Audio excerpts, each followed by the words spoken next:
the day, just nothing seems to be going their way. No sort of consistency seems to be going their way. Absolutely. And as they're still checking out on the bench, number 24, that's Ciati. She looks like she's in a lot of pain. And I don't know if she hit her neck hard, because they're putting an ice pack on her neck. But, you know, that's always the hardest thing as a player, to have a teammate.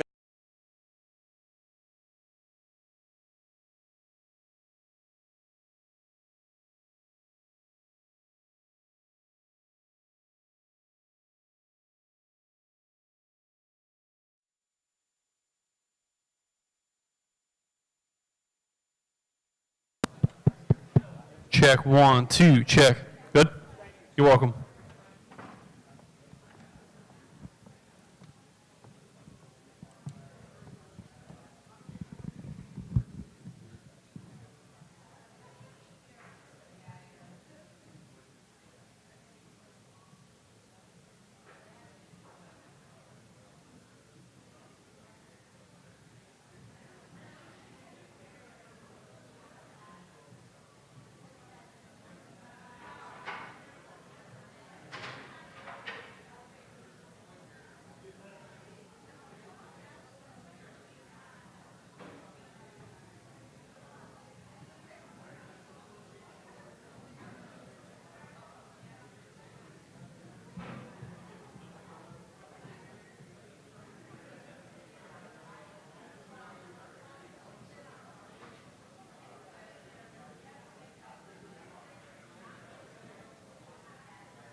goodness.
We can't do it on here because it would show up on there. Right. So find somebody's computer to borrow.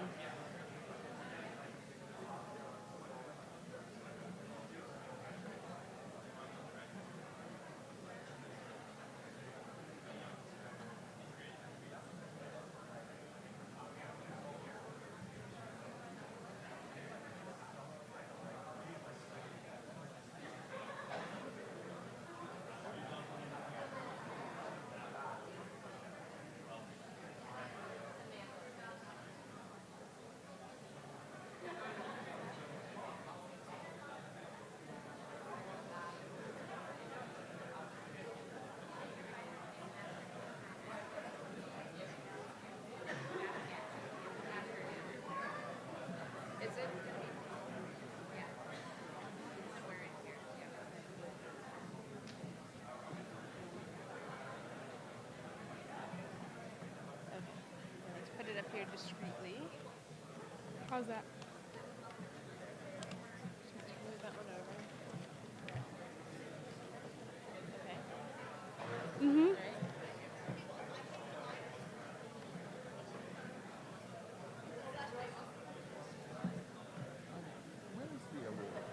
That's what I have to get. I'm trying. They said they brought it down. I'm looking for it. Okay. Do you have the award, no? Nope.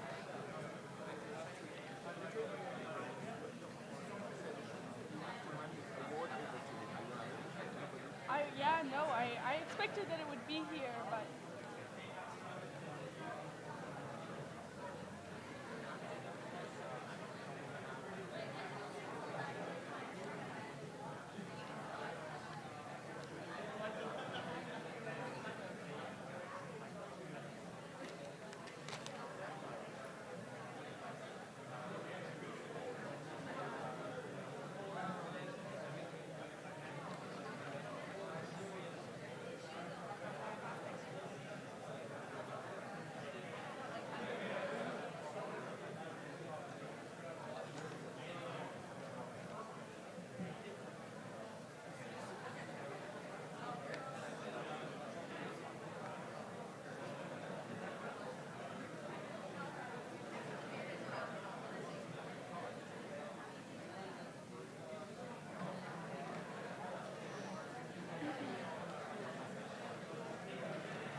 Okay.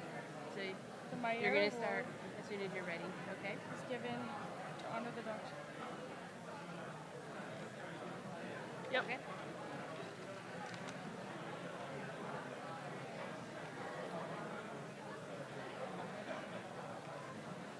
All right, good evening, everybody. Good evening. We're going to get started here. Well, good evening, and welcome to this year's 33rd Annual Norris and Marjorie Benditson EPIIC International Symposium on Is the Liberal World Order Ending?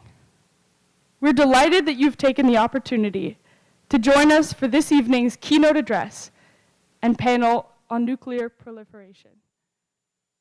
My name is Haley Oliver Smith, and I'm a senior international relations major in this year's EPIIC Colloquium. It is my great honor to present the Dr. Jean Mayer Global Citizenship Award to tonight's keynote speaker, Ambassador Alan Rock. Alan Rock was scheduled to fly out of Ottawa this morning to be with us, but his flight was canceled due to inclement weather. In response to the circumstance, Alan Rock proceeded to take the 7-hour journey from Ottawa to Boston in his car in order to make the symposium tonight. This effort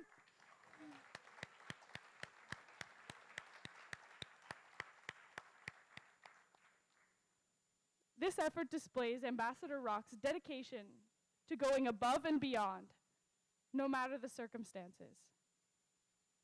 And as a member of the EPIIC Colloquium that helped to organize the symposium, I acknowledge this effort with great gratitude and invite you all once again to join me in giving him a warm welcome to Tufts University.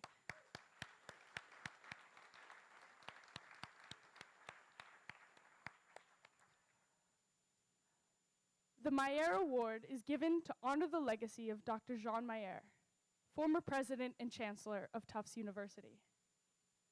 Throughout his long career in academia and public service, Jean Mayer imbued his life and each institution he passed through with dedication to improving society and the world environment.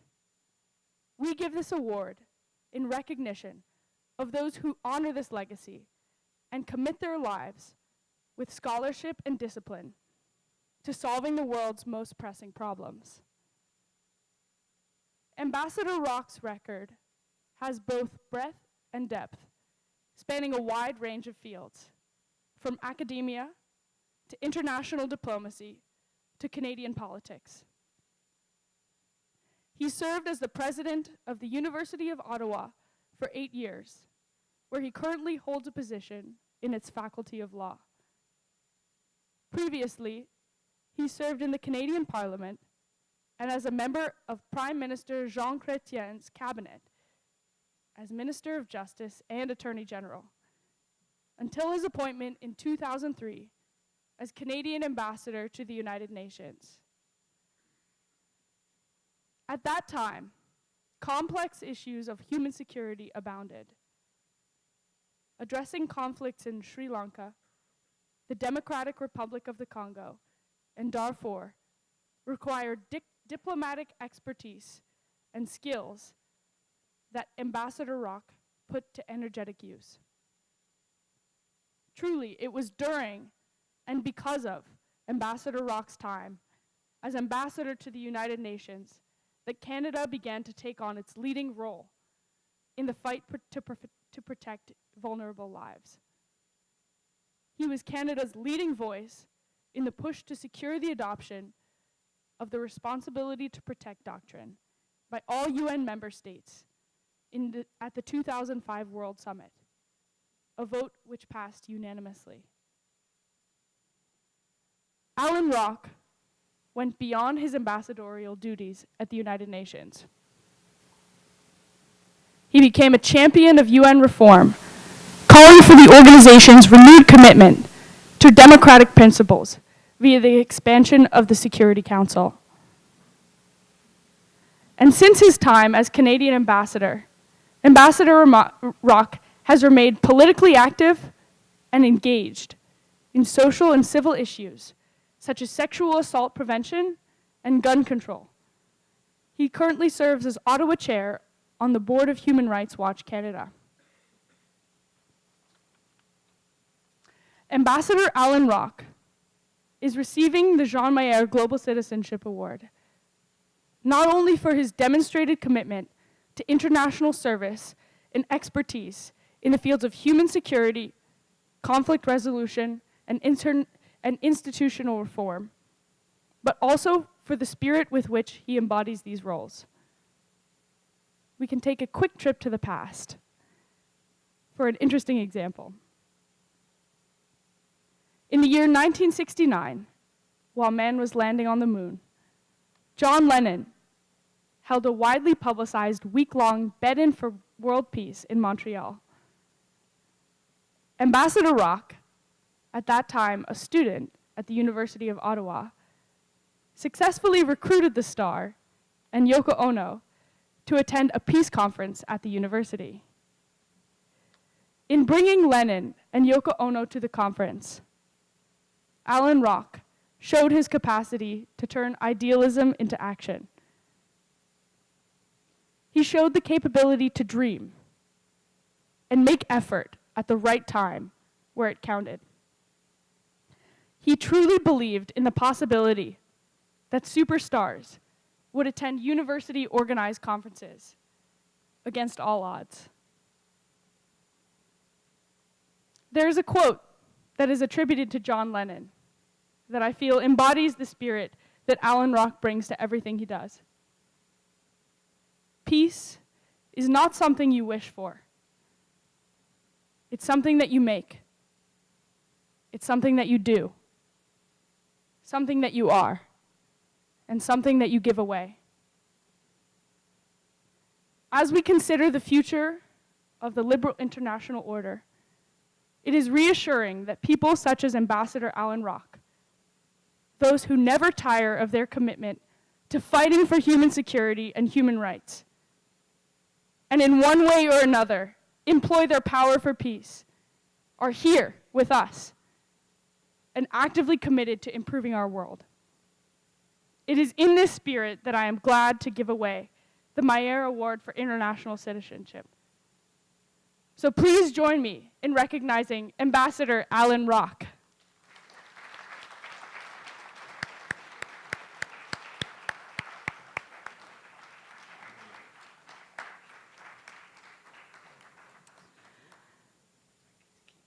You certainly do. In recognition of your distinguished contributions to academia, international diplomacy, and politics, and your devotion, day in and day out, to peace and justice, I present you with the Global Humanitarian Citizenship Award.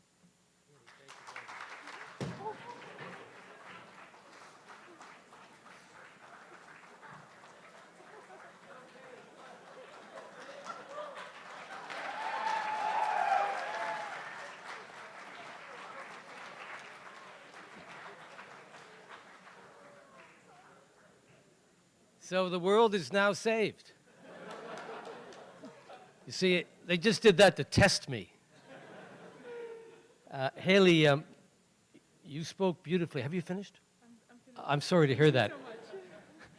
You spoke beautifully, and you have given me far too much credit. But I'll accept it. And the story you told about John Lennon is true. I was president of the Students' Association at the University of Ottawa. It was the summer of 1969, and there was nothing going on. But John Lennon was just down the road in Montreal. So I went down in my Volkswagen Beetle and persuaded him and Yoko to come to join us in Ottawa. I pretended that there was a conference on world peace. I pretended that our new Prime Minister, Pierre Trudeau, would be there. And he bought it. And then I had to figure out, what am I going to do now? But we had the little conference anyway. He was very gracious. He came. I spent the day with him and the evening. It was a wonderful memory. And actually, come to think of it, that was the high point of my political career, before or since. So you'll have to take my word for it. I know the evidence doesn't support me. You have to go on faith. But I promise to treat this better in the future than I have in the past, all right? First thing I'm going to do is glue this part to that part.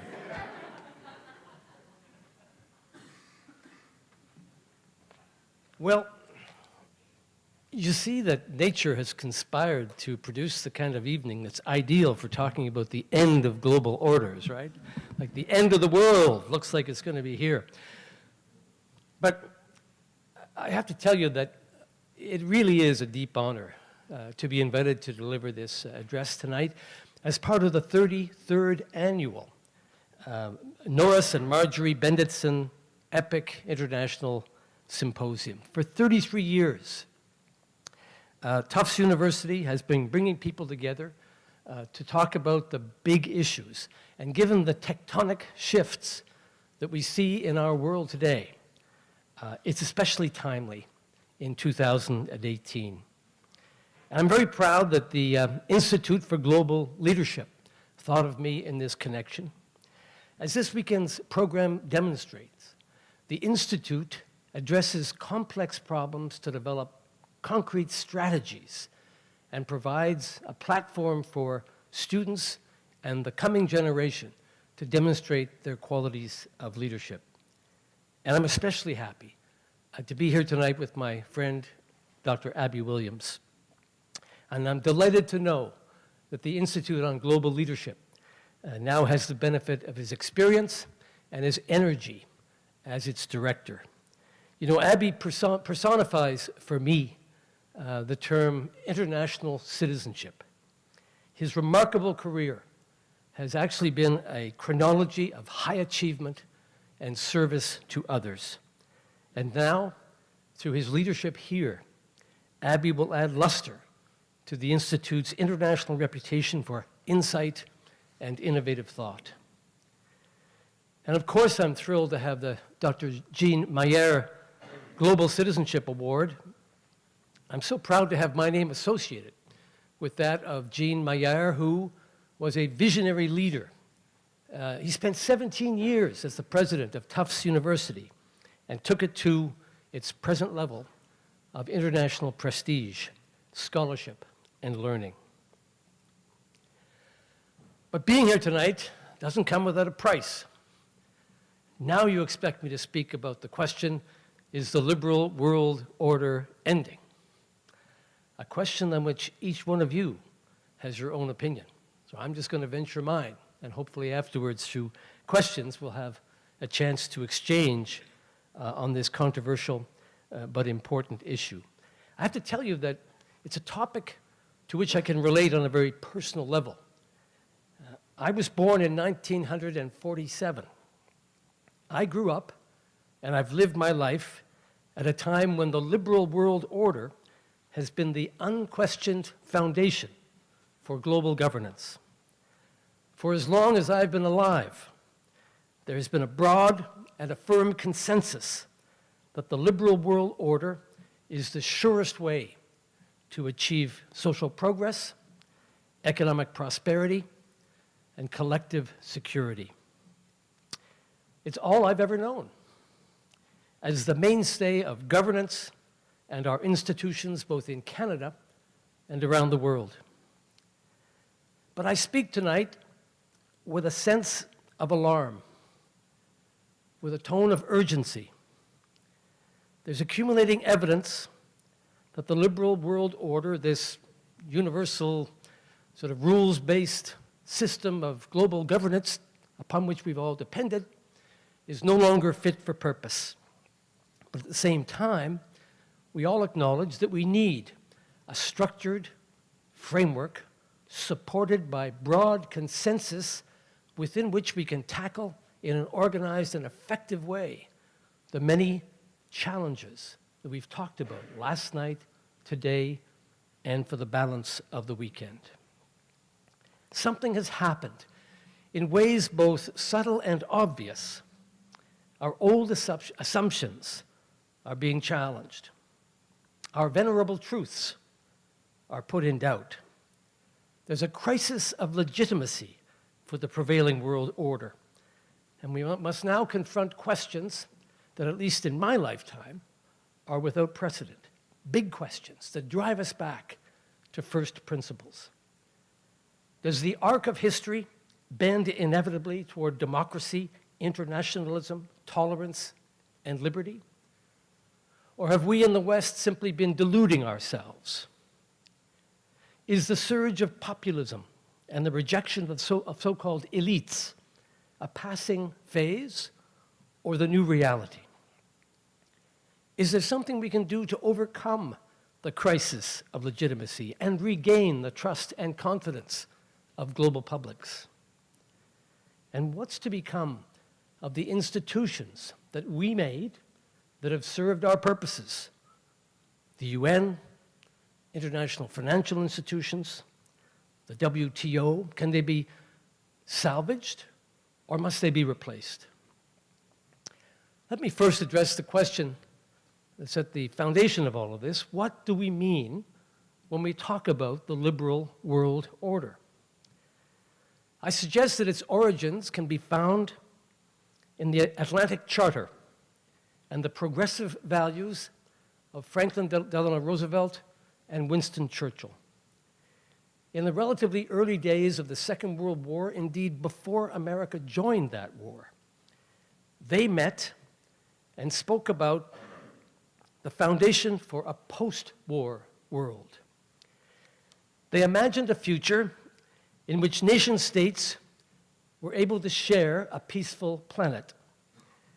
Their vision valued democratic governance, global cooperation, open trade, the advancement of social welfare, the right to self-determination, and a common disarmament, freeing the world from fear and want and war. In the years that followed, that vision took concrete form. Its fundamental features emerged quickly at the end of hostilities in the Second World War. The United Nations, the Universal Declaration of Human Rights, the international financial institutions, the International Court of Justice, and there quickly followed NATO, OECD, a general agreement on trade, the creation of specialized agencies with global mandates to accelerate development, manage refugees, protect children, monitor global public health. This was the emergence of the original World Wide Web, an interconnected, mutually supporting, and more or less coherent system of global governance. In the second half of the 20th century, despite the rival vision presented by the communist world, and especially the Soviet Union, the liberal world order provided the dominant narrative, ever stronger and more encompassing. As the web grew, its builders in the West were rewarded by higher standards of living and ever greater prosperity. Encouraged by their growing incomes and their enhanced quality of life, nations surrendered or pooled their sovereignty in trading blocs or for collective security. The states of Europe formed an elaborate continental union. North America established continental free trade. Other regional blocs, and later the World Trade Organization, opened new markets and closed old barriers. By the late 20th century, the rules-based international order included treaties, protocols, and institutions regulating everything from telecommunications to air travel, from intellectual property to labor standards, from tobacco control to crime suppression. The end of the Cold War in 1990 provided a sort of ultimate validation for the liberal world order. With the surrender of communism and the removal of the specter of nuclear war, or so we then thought, it was a sigh of relief. It seemed there was nothing left to stand in the way of the progression of the liberal world order. Giddy with relief and suffused with hope, the states of a triumphant West dared to speak of a new world order. Some observers even saw the end of history, as Western democracies dreamed of ways that they would spend a so-called peace dividend. By any measure, the liberal world order had been very good to the West. 3/4 of the world's population lived in extreme poverty in 1950. In 1981, it was almost half, and by 2013, that number was below 11%. Child mortality has declined steadily throughout the world, dropping from 18.2% of all births in 1960 to 4.3% in 2015. And there have been landmark achievements in global public health.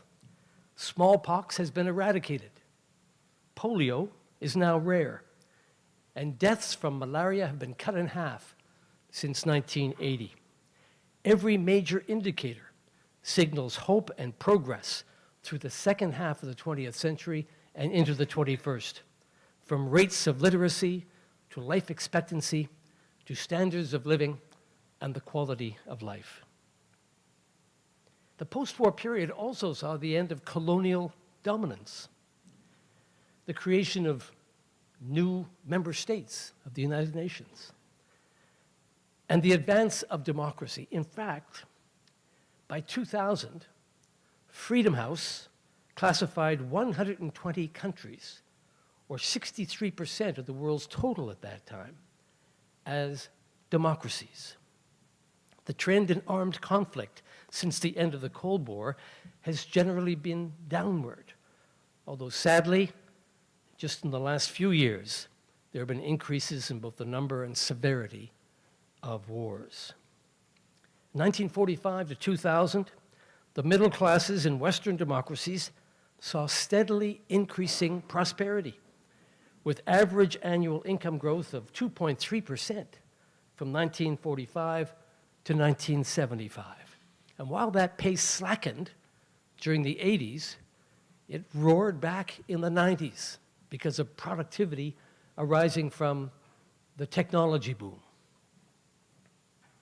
And so, to sum up, the liberal world order created a framework within which humankind in general, and the West in particular, achieved in the short span of 50 or 60 years the greatest advances in shared progress, scientific, economic, artistic, and political, since the human journey began. And you know, in hindsight, that euphoric period of which I spoke after the end of the Cold War, when the Berlin Wall came down and all of Eastern Europe opened up, may have been the high water mark of liberal internationalism. Perhaps its triumph is best shown by the conflict in 1991, which we refer to now as the First Gulf War. This was the first major international crisis after the end of the Cold War. Saddam Hussein in Iraq had recklessly and lawlessly invaded Kuwait. The United States, under President George H.W. Bush, assembled a broad coalition of nations in support of his efforts to push Saddam back. The Security Council gave its support for President Bush's initiative. A collective effort followed with rapid success. And in fact, in the month following the operation, February of 1991, President Bush enjoyed a 91% approval rating in the polls in America. What a calm, what an orderly, what a predictable world, what a wonderful liberal world order. It worked so well. But let's move the clock forward to 2018. Had someone been away from the Earth for that time, suppose they were an astronaut that went to Mars, left in 91, came back in 2018. Imagine their shock on what they would see today. They would find that the unipolar arrangements that followed the end of the Cold War didn't last very long. Competing visions quickly emerged from decidedly illiberal sources. A belligerent and resentful Russia challenged the consensus at all points. A burgeoning and ambitious China insisted on promoting its own narrative. And as the calendar turned toward the new millennium, there were ominous signals, discernible now in hindsight, that more than the date was about to change. The profound shock of 9/11 and the global threat of terrorism drew the international community together briefly to focus on our shared concerns about security. But that mood was soon spoiled by the controversial invasion of Iraq, undertaken despite the Security Council's disapproval, and laying bare serious fault lines among former close allies in the Cold War.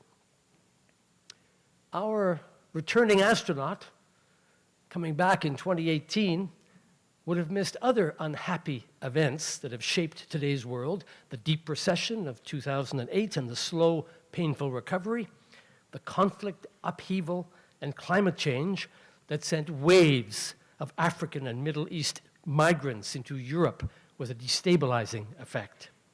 And then, of course, Brexit in the UK, the repudiation by one of its founding members of the European Union. The shrill sound of extreme voices on the right in Europe, and especially in the former Warsaw Pact countries, with their narrow nationalism and their xenophobic calls to close the borders. The shrinking of democracy's remit, with 23 fewer democracies today compared to the year 2000. And of course, the election of Donald Trump, who campaigned against the elites and promised, as president, to put America first. And perhaps the most shocking change of all, America has now expressly and willingly relinquished its role as leader of the so-called free world. The United States of America, the prime mover behind the Atlantic Charter, the architect of the institutions, the champion of the world vision of the liberal international approach, has left the field. You remember the quote from the president? "I'm not the president of the world, I'm president of the United States, so my concern is not Paris, but Pittsburgh." America has withdrawn from pacts and partnerships promoted by the liberal world order, whether the Paris Agreement on climate change, the Trans-Pacific Partnership, or the Global Compact on migration, and is now threatening to tear up NAFTA. The United States is now questioning the value of NATO, attacking the usefulness of the United Nations, having reduced its financial contributions, threatening to rip up the Iran nuclear agreement, negotiated with Iran not just by the US, but by the P5 plus Germany, and is imposing travel bans on Muslims and demonizing immigrants and refugees. As increased polarization has resulted, that has spread around the world as countries retreat to their corners and consider their own interests first. And of course, the Security Council reflects those dynamics. It's now become sclerotic, unable to agree on approaches toward humanitarian and security crises, from Syria to Yemen to Myanmar. It was Soren Kierkegaard who observed, "Life must be lived forward, but it can only be understood backwards." Well, looking back, we can see from our present vantage point how uncontrolled migration, discord among the great powers, and clashing world visions have all contributed to our contemporary disarray. We cannot underestimate the destabilizing impact of unregulated migration in Europe. It has been enormous, and even now is influencing the outcome of the elections in Italy that are to be held in a few days. But I suggest that the real roots, the true basis of this retreat from the international order is to be found in economics. The rejection by the middle classes of the status quo has been fueled by their anger and their disaffection at stagnant incomes, a betrayal of the promise that globalization would bring general prosperity, and by the hoarding of the spoils by the fabled 1%. And so they have rebelled against the thought leadership of the elites and reflecting a deep loss of trust in governments and in political leaders. The major role that economics have played in the unraveling of the liberal world order is set out convincingly by Edward Luce in his book, The Retreat of Western Liberalism. The signal event, of course, was the 2008 economic collapse. The financial crisis in the West undermined faith in the gospel of globalization and shook the public's confidence in the soundness and the integrity of the free market system. And the fact that the Wall Street wizards, whose recklessness caused the collapse in the first place, were all bailed out with public funds and never held to account, just deepened the public's cynicism and anger against the elites. The recovery from the 2008 crisis was gradual and grudging. In the United States, a return to growth did not bring a general prosperity. Its benefits have been mainly reserved for those at the top of the economic pyramid. As Luce points out, that income inequality and the stagnation of workers' wages deepened middle-class dissatisfaction and their feeling of alienation, exploitation, and exclusion. The fact that incomes were no longer rising as they had in the past brought what Luce calls the psychology of dashed expectations. A very significant fact. Luce points out that the United States median income today is below what it was in 2000. And the economic growth that the US has experienced in recent years has not translated into better wages for the average worker. 2000 to 2006 was the first business cycle in American history where median incomes at the end were lower than they were at the beginning. And that analysis echoes the observations and thesis of Robert Gordon in his book, The Rise and Fall of American Growth, in which Gordon demonstrates that the major growth that occurred in the West from about 1870 to 1970 resulted from landmark advances. Economic growth has slowed since because nothing of their scale and impact has happened since the end of that period. So if you look around the United States, despite almost full employment, we find lingering feelings of economic insecurity, concern about offshoring, resentment about income inequality, and anxiety about what increased automation will mean for the jobs of the future. The rapid emergence of artificial intelligence serves only to heighten that anxiety, not just in the US, but throughout the West. Luce notes that McKinsey has estimated that almost half of existing jobs are vulnerable to replacement by robots. In short, the middle classes have withdrawn their unconditional support for the status quo and the liberal world order. They have insisted on fundamental change. In this context, Luce describes the election of Donald Trump not as the source of the problem, but simply as a symptom of the problem. In the United Kingdom, adding to the economic anxiety was a deep resentment against the surrender of national sovereignty to faceless bureaucrats in Brussels. That played out especially in relation to migration, with intense frustration that Great Britain could not control its own borders. While intolerance for immigrants, and especially refugees, rose dramatically in Europe with the major influx from Syria and Northern Africa, and not just in Europe, by the way, the anti-immigrant sentiment has been growing throughout the West, exploited by cynical politicians. So that's the past. That's a description of where we've been, of what we've achieved together with the construct that we call the liberal world order.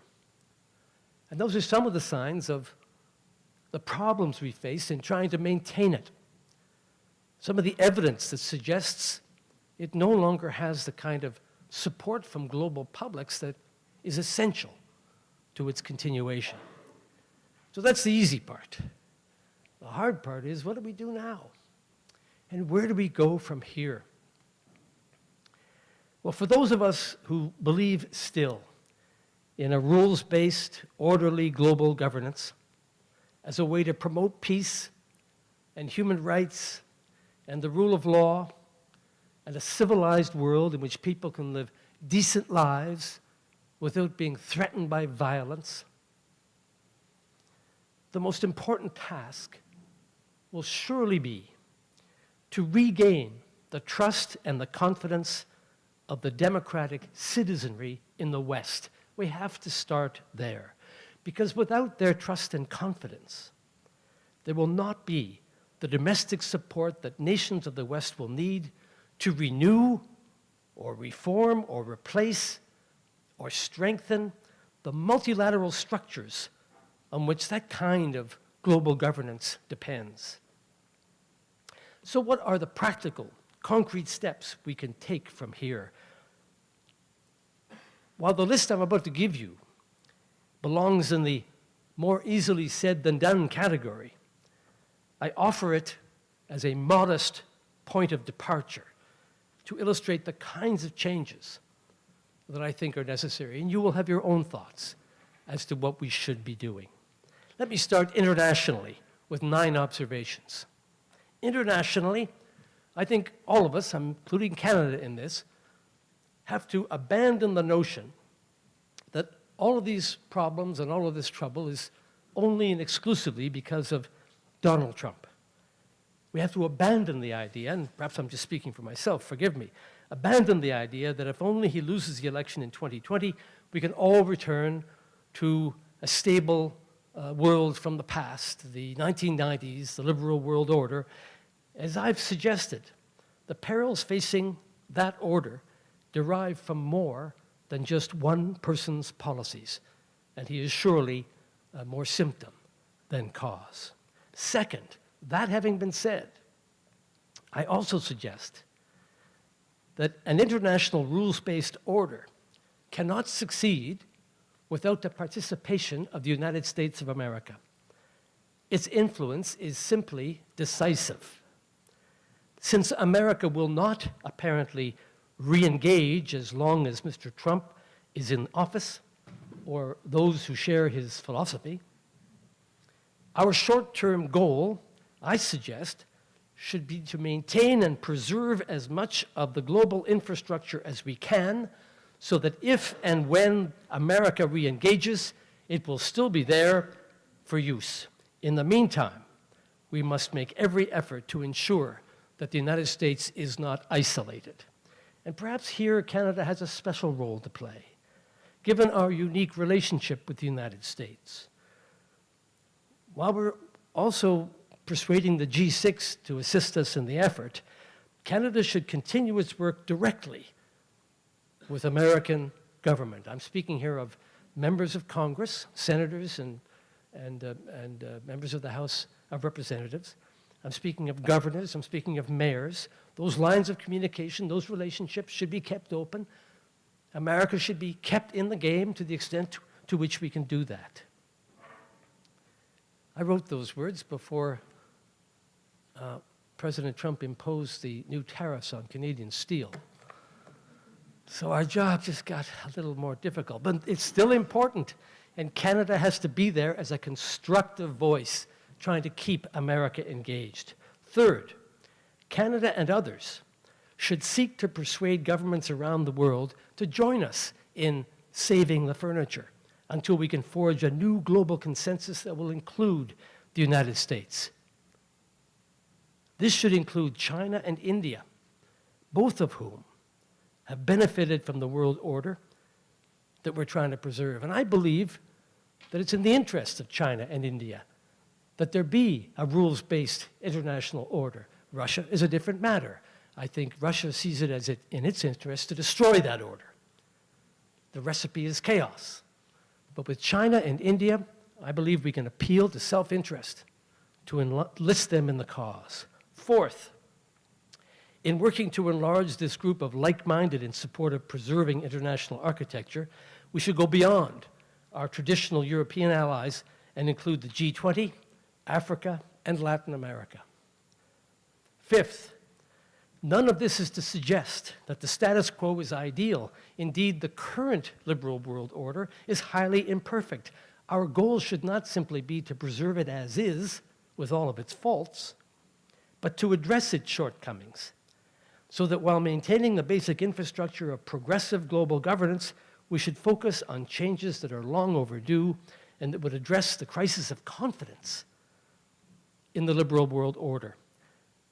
We should make sure that those negotiations toward a global compact on migration and a global compact on refugees are concluded successfully to demonstrate that we can still make common sense changes by international consensus. We should look at what reforms are possible to make the United Nations and its principal organs, including the Security Council, more legitimate, effective, and accountable. How can the World Bank's campaign to enlist more private money in international development be accelerated? Sixth, we must prepare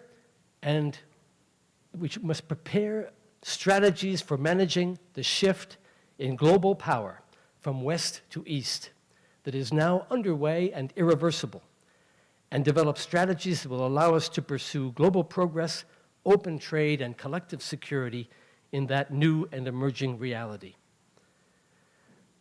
India and China are going to be of pivotal importance in the power dynamics of the world in this century. We cannot contain China.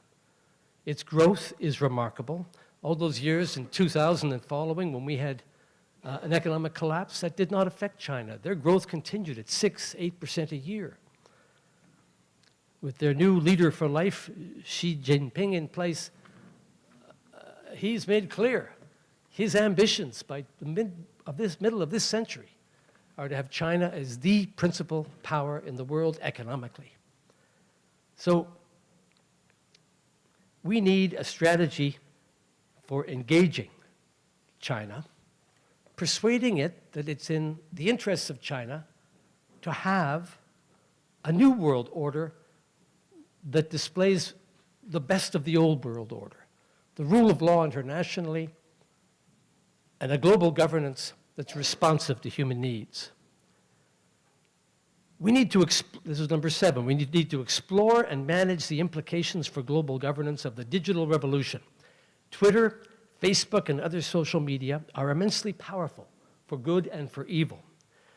The good was illustrated recently by the students at the Marjorie Stoneman Douglas High School in Parkland, Florida, who in a matter of days managed to mobilize enough passionate supporters to compete with the political influence of the mighty NRA. The evil was shown by those who use technology to manipulate elections here in America and in other places around the world. How do we encourage the good and banish the evil? How to use new digital media as a non-traditional means of support for global governance through what Anne-Marie Slaughter has called webcraft to supplement statecraft. Eighth, we must find ways of making these new media more responsible. You know, there's no incentive on Facebook or Twitter to tell the truth. There's not a legal incentive, there's not a financial incentive. Its great charm is that it's an open field to play on. That's wonderful. But the downside is that some people actually believe what they read on Facebook and Twitter. And some of it looks pretty credible. And if it's malicious and if it's mischievous, it can influence public opinion and the outcome of important events through sheer dishonesty. That can't go on. How can you run a world that's susceptible daily to decisions and policies based on lies? We've got to find a way to distinguish truth from lies, even on social media. And finally, we need credible voices raised in all the world's regions to make the case for the values that must underpin the new world order, whatever it is. The rule of law, human rights, freedom, and democracy. Now let me speak domestically, and you'll be happy to know there are fewer points domestically than internationally. But let me just go through these quickly. First of all, it seems to me, and I'm speaking now as someone who ran in 3 federal elections in Canada and dealt directly with the anxiety people have about changes in the workplace, we have to accept with sincerity and address with honesty the anxiety and sense of betrayal felt by the members of the public. We have to acknowledge that globalization has not delivered for them, show understanding from their worry about workplace change, including automation, and accept that it's the responsibility of governments to take concrete steps to address their concerns. Stronger transitional policies and programs have to be developed domestically for those whose jobs are changing or disappearing because of technology. You know, not everybody can be retrained. A 45, 50, 55-year-old person can't always go back to school to learn a new skill. So we may also have to look at policies like guaranteed annual incomes to make sure that those people can live decently for the balance of their lives and in security. We have to take trade agreements and make them fairer by addressing what can be done in our own countries. That means including in trade negotiations fair labor standards, environmental protection, and transparent dispute resolution mechanisms. Agreements should allow for domestic regulation as much as possible so Canadian workers or American workers don't feel that all the decisions are being made outside the country by a nameless, faceless corporate interest. And finally, we have to regain the confidence of the middle class by demonstrating fairness in the tax system, in broadened access to quality education, healthcare, and social services, and by holding to account those who game the system for their private gain at the expense of others. We must, in short, introduce a social dimension into the context of a market economy. So let me conclude by saying that the contemporary challenges facing the liberal world order are indeed unprecedented. It will take leadership, wise, courageous, and sustained, to see us through this period of tumult and of change. The fundamental question today is whether we have the leaders capable of doing what FDR and Churchill did in 1941, to imagine ways in which the world and its nation-states can live in peace, meet on common ground, overcome the challenges of our time, and improve the human condition. If we in the West cannot measure up, the vacuum of leadership will be filled by others, and those others will have their own narrative that they wish to impose on the world order.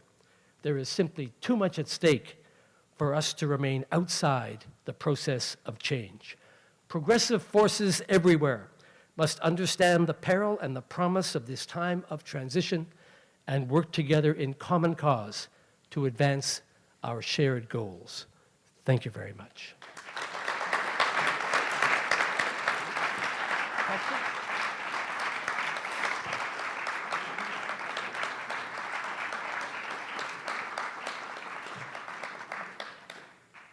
I'm happy to have questions, comments, complaints, compliments. There's a microphone in the middle of the... Yeah, thank you, Mr. Rock, for that wonderful speech, and once again, thank you for making it here. We really appreciate it. My question pertains to moral and cultural relativism, because I think a big part of your speech was you talking about an international system, a rule-based international system, which I agree with, but especially given your experience in the humanitarian field and with R2P, I wanted to talk or ask you how you reconcile the idea of cultural and moral relativism with this rule-based system, and should we take into account cultural and moral relativism in the future in order for the liberal world order to survive? Well, your question reminds me of one that was put this afternoon during the session when someone asked the panel if there was room for relativism in issues involving, that they were discussing this afternoon, human rights. My response, I think, is the same, namely that while there should be sensitivity to cultural differences in this mosaic of a world, and while we're only going to be able to succeed if we develop a system that reflects the cultures of various countries and regions. Nonetheless, there are some principles that, in my respectful view, are common to all. The rule of law, human rights being among them. Subject to that, I agree with you. Let's be respectful and sensitive and make allowances for and recognize. You know, Canada's trying to build a nation on that. We welcome people from around the world. We have a policy of multiculturalism. And we encourage people to continue celebrating their cultural traditions in accordance with what they're comfortable with. But we do require adherence to those basic values that are the cornerstone of the country. So that's the way I would answer your question. Thank you very much. Yes, sir. Just a moment. My name is Moses. I'm from Moscow, Russia. And I have a very difficult, long, and so provocative question for you. Are you ready?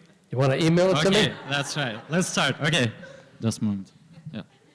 Do you really think that liberal democracies and liberal world order nowadays have an opportunity to overcome such difficulties as war, economic crisis, spiritual crisis?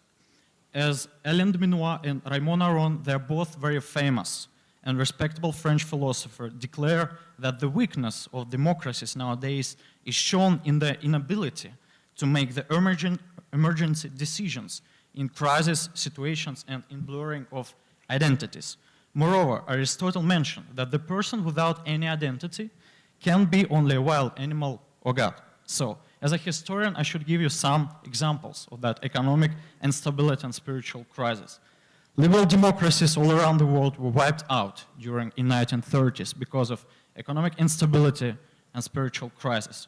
For example, Spain was captured by Franco and his troops, as you know. We had Salazar regime in Portuguese. We have Pilsudski regime in Poland, Antonescu regime in Romania, Boris II regime in Bulgaria, and of course Mussolini and Hitler in Italy and Germany, respectively. Moreover, this spiritual crisis and doubts about liberal democracy were really widespread in French society before the Second World War, especially in works of philosophers as Pierre Drieux-La Rochelle, Céline Maurras. Second one. When Can we you talk just, about no more examples, I have the point. What's the question? yeah, What's the question? just a moment. You know, can I repeat? Yeah, just a moment. You know, I think, okay, I think I have the question. Just move on a little bit, okay? Okay, quickly. The second part of my question, you know, when we talk about blurring of identities, I can give you another example. Okay? Don't do that. Soviet experience. Of course, you know, when we talk about Soviet Union, it wasn't liberal democracy, but this example can be considered as a striking example. Just a moment, just 2 minutes, okay?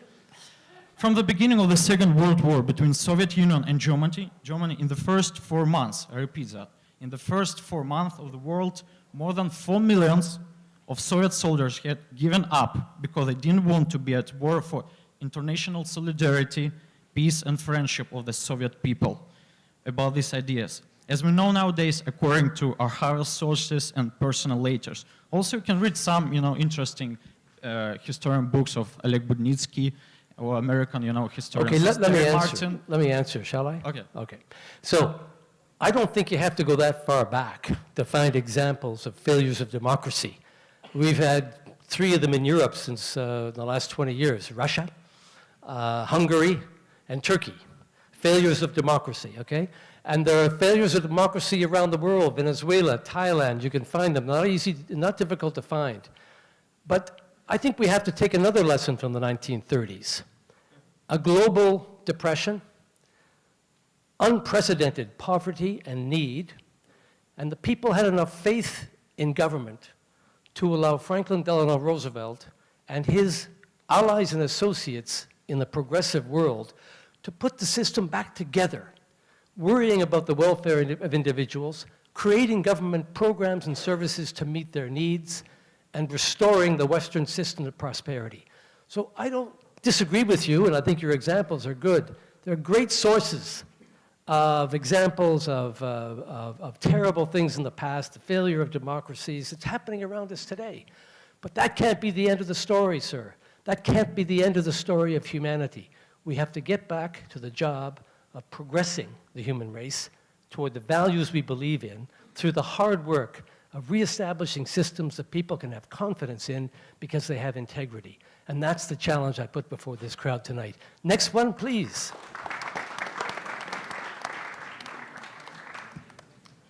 Thank you. My name's Atre Bhargav, and I'm a first-year student here at Tufts. So, post the Cold War, there's a changing paradigm from interstate warfare to intrastate warfare. And in a climate such as ours, where there's an increasing focus on sovereignty, how do we reconcile the sovereignty of individual and human rights with the sovereignty of nations at the same time? Well, you've invited me to speak about responsibility to protect, because that's exactly what it is. In the 1990s, we were dealt with the specter of Rwanda, where 800,000 people were hacked to death in 100 days, and the world did nothing.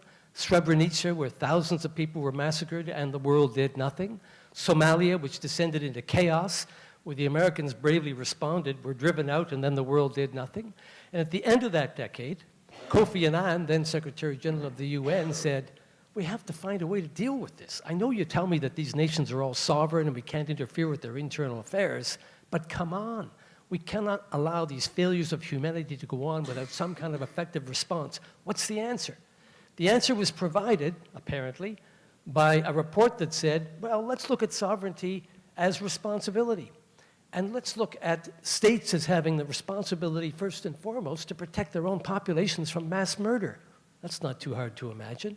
And let's agree that if the state, as first responder, can't do it, then the rest of us collectively will go in and get the job done. Whether or not they're sovereign and we can't interfere with their internal affairs, because they've demonstrated they're a failure at their own job. The world unanimously adopted that principle in 2005. I know, because I was there. It happened at the United Nations. That's only 13 years ago.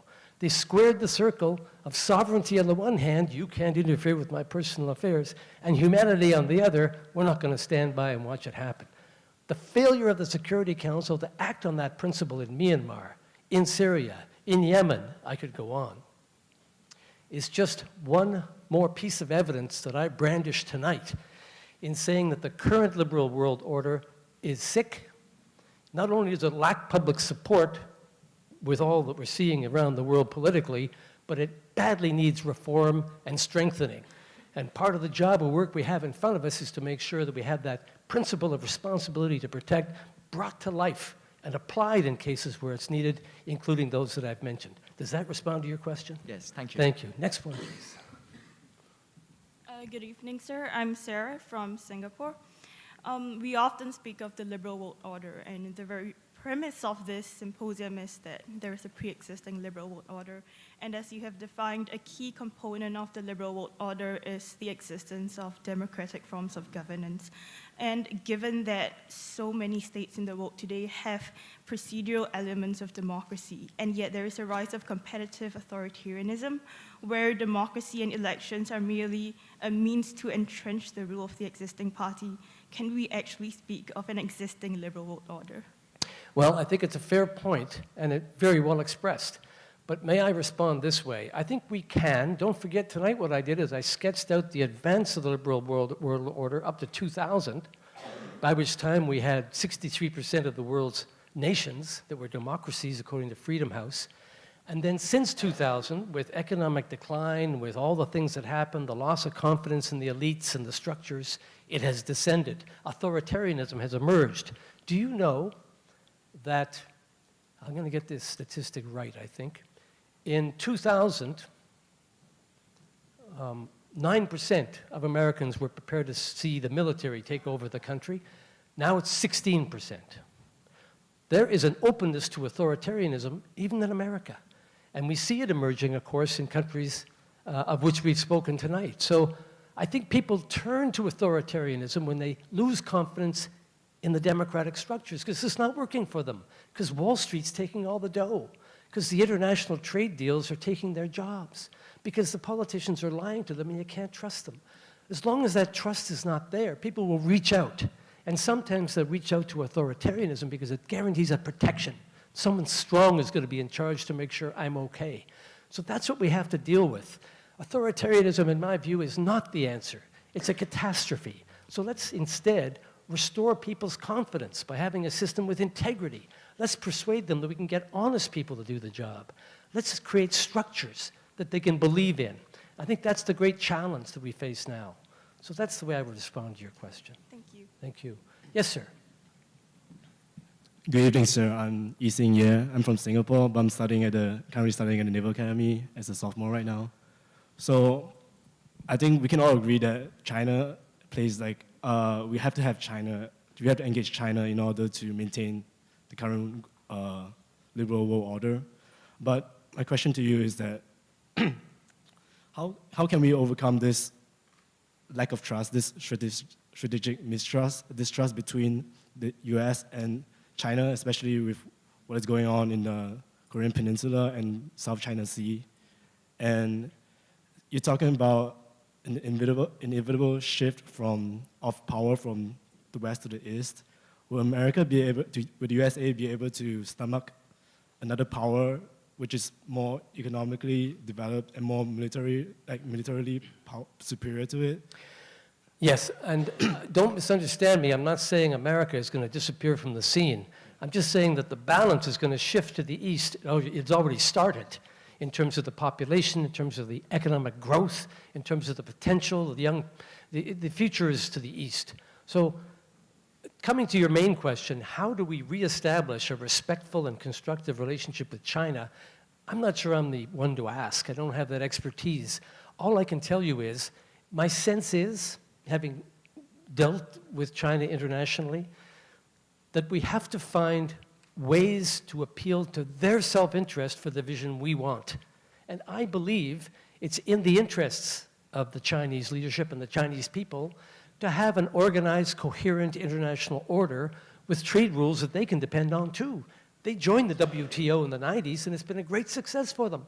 So let's find ways, let's look at the items on their agenda, see which ones of them coincide with our agenda items, and focus on those, and appeal to their sense of self-interest by demonstrating how the rule of law is good for them. I remember when I was Attorney General of Canada, I got a visit one day by the Minister of Justice of Vietnam, and he was having a heck of a time attracting investment to Vietnam, foreign investment.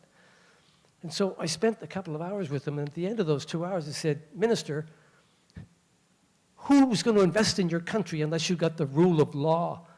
They won't be able to get their money back if the contract goes south because there's no court they can bring their case to. There's no impartial judiciary to adjudicate. How are you going to attract investment without the rule of law?"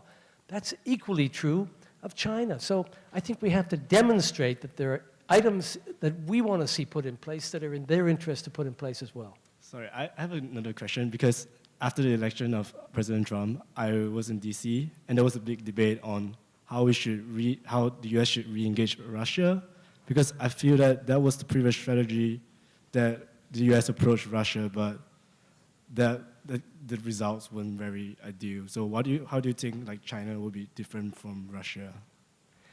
I'm not equipped to answer. It's not within my expertise. All I can tell you is that, in my view, it's essential that China be part of this, obviously, and we have to make it so. So what I would do if I had the job, I'd arrange a meeting first thing tomorrow morning with the people from Tufts who understand these issues carefully. I'd listen to their advice and we'd put together a plan. But I agree with you, it's essential that China, and to the extent to which it's possible, Russia be at the table. Thank you for your questions. Thank yes, you, sir. Good evening, Ambassador Rock. My name is Kai. I'm a senior at Tufts. I'm with the EPIIC Colloquium. My question has to do with the importance of a middle class, a robust middle class to liberalism, and that's something that I tried to investigate a little bit in my panel. earlier this afternoon. I guess my question is simply, why is it, in your view, why is it that a robust middle class is so essential to liberalism? And how you touched on the universal basic income idea that I also mentioned this morning. How do we go about building back, arguably, in the West, a robust middle class that will eventually, hopefully, bring back a newer, sort of more enhanced form of a liberal world order? I think you need the middle class because that's where the people are, right? It's called the middle class because it's at neither extreme. It's where the vast majority of people are. I'm there, you're there. Bill Gates may not be. But that's where the people are. And if you lose the middle class, you've lost, like sort of the mass of the population. And interesting statistic that I heard the other day, and this, I think it came from Luce in his book. Those of you who've read Luce may recognize it. In 2000, 16% of Americans who were polled said that they were members of the lower class. Not the middle class, but the lower class. In 2016, that was 46%. Isn't that staggering? So they don't regard themselves as in the middle class anymore. They think they've slipped to the point where they're in the lower echelon of socioeconomic distribution. That is a profound reason for losing confidence in the system. And that's the confidence we have to win back. And you say, how? I had tonight a very lengthy and boring, but a modest proposal for how we go about that, internationally and domestically. And domestically, you'll remember I stressed we got to show understanding for their concerns, which are very real, and not just dismiss them. We have to find ways of responding to their needs, whether it's by reinventing work or providing for guaranteed annual incomes for those people who can't be retrained. So, and we have to make the system fairer to people. People have to be able to send their kids to a good university without mortgaging everything they own. And they have to have access to health care that's affordable and of good quality. All those criteria of fairness in a democracy. Honest political leadership, people who are prepared to be sincere and honest with people. So all of that is part of restoring confidence and developing a sense of momentum. How did FDR do it in the 30s when he got into office in March of 1933 and the banks had all failed and the farmers were bankrupt and the dust was blowing through towns from Kansas to Washington State? How did he do it? He spoke frankly and directly. He put some concrete ideas on the table. He used his political capital to get them implemented. He started getting people back to work. And he said, put your fear aside and let's rebuild this thing. Let's take a lesson from that. You know, that too was a loss of confidence and a terrible catastrophe. But America overcame it, and America can overcome it again. And that's why I say tonight, it's really a test of leadership, having the leadership capable of understanding, articulating, and making this case. That's what I think. Thank you. Thank you. Yes, ma'am. Thank you. I'm Danny Yang from Peking University, China. Yes, thank you. We were just saying how much we need you. My question is it's about that. Nowadays, I think China is eager to get involved in the world much more. So I'm very happy that you hold the opinion that the engagement is better but the voice of containment is still very strong. So what should China do to gain more positive points or to make other countries think China is a threat less? I mean, and what kind of role do you expect China is going to play in world order? Well, I have a long list, but I'll start with a couple of things. I think China's positive and constructive engagement in our collective interests to manage the threat of North Korea would be most welcome. I think China's using its influence on Myanmar to stop the slaughter would be most welcome. I think China failing to veto a resolution next time we bring one forward to try to do something about some of these issues would be most welcome. But apart from that, I think, I think we have to persuade China too that the militaristic gestures in the South China Sea are provocative, but don't advance anyone's interests. They simply chill relations, make people nervous, and create the possibility of conflict. We don't need that. So I think engaging China, and I agree with you that China is prepared to engage as well, meeting halfway and talking about the kind of agenda I've described tonight, a business-like agenda that'll pave the way for their increased economic growth, their continued economic growth, involving them more in the clubs of the world, but at the same time asking that there be some respect for the rules of the game as well. I think both have to be done.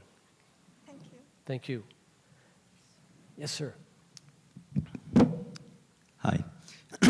My name is Adar. I'm a student from the Israeli delegation. Yuval Harari, the Israeli historian, claims that the reason democracy, it's very strange to hear my echo. Okay. So he claims the reason that democracy was the winner of the 20th century was due to the fact that democracy was better in processing information due to decentralized construction, and which was better than the alternative that was centralized.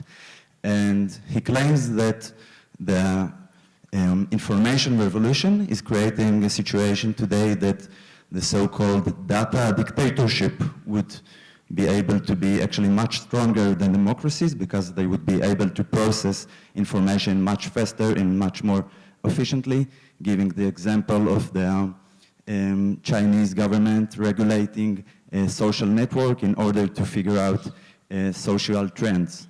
And so I would like to know what is your take about that. Well, it's not just the Chinese government that analyzes social media data to identify trends. Google does it all the time. And then they arrange ads for us to look at that reflect the tastes we think we have because they know how we use the search engine.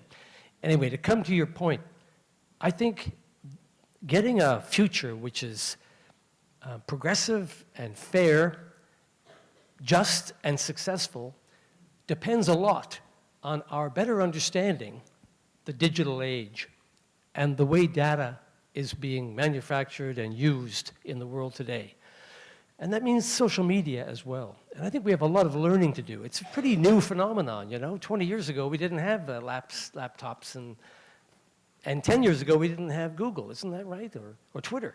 So we have to understand this incredible force for good and for evil, as I spoke about tonight. Accentuate the good and prevent the evil. Regulate it in some way so it's truthful and not a mechanism for spreading lies by noon tomorrow. You can everybody thinking something that's not true. So I'm not so sure I agree with the observation of the person that said democracy won in the 20th century only because of control of data. The Kremlin was pretty good at that too, but the Soviets lost out. So as we go forward, I think understanding, properly using social media and the digital age is going to be a very important part of our success.